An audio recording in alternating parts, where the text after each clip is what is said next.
We implore you to know that your responsibility from today going forward is to put an end to illegal taxes on people. We have a tax law here that prescribes those who are exempted from tax. All those categories of people and those that from time to time may be so announced by the governor, including every single hotel that has less than 50 rooms in Calabar and in the whole state, today are exempted from payment of tax. We have exempted all Okada drivers, taxi drivers, airport taxi drivers. We have exempted small salon owners, small catering and restaurant points, mama put, eatery points. All those small basic survival people selling of produce, struggling to make a living, they have been exempted today from paying tax.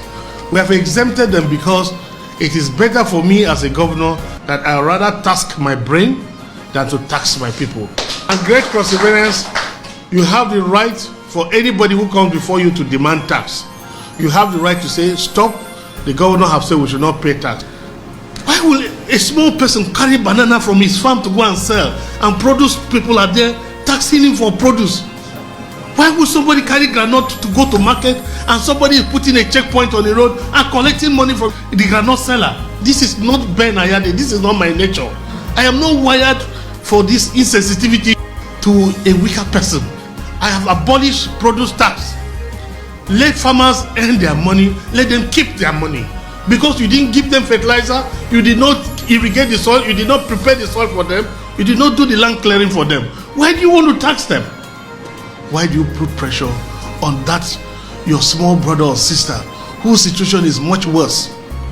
Why would we expect that people who don't have scholarship for their children, who don't have good schools, they struggle to pay, struggle with the uniforms, struggle to have security in their small businesses, struggle to get water with their borehole, struggle with generator, and government is providing almost nothing to come back to such people and tax them? I think this is the greatest injustice. I never knew that 5 years into office as governor, I would still find somebody who could live in a thatch house in Cross River. I almost cried because I knew how prepared I was, but it didn't end the way I had dreamt for the state. And I just think that somewhere God will just help me, because I really wish I could really help.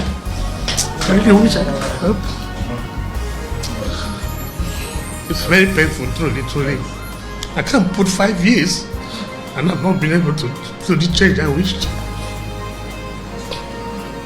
I know of some small people whose businesses are closed because even after signing into law that they should stop collecting tax, I still find people giving political appointment for a completely different thing, and you see them go back to these same people and dragging them and seizing and closing their shops and taxing. If we have to pay tax, let me contact the anti-tax agency. They will give us a tax code whether we fall under the category of those to pay tax or not. So your vehicles, your public life, your telephone numbers will be in the public domain, because everybody must call you to clear whether they have to pay tax or not to pay tax. And so I pick only men of God and women of God to serve here. I charge you that by the time you are done, let your agency be a world-class example for other states and countries to emulate. If God sees into my heart, let him take every single wealth I have. If he can make every single Cross Riverian rich, if he can take every single Cross Riverian out of poverty, let Ben Ayade and the Ayades, let us be poor for Cross Riverians to be comfortable. Let me see Calabar thrive again. And this is part of my post-COVID-19 response.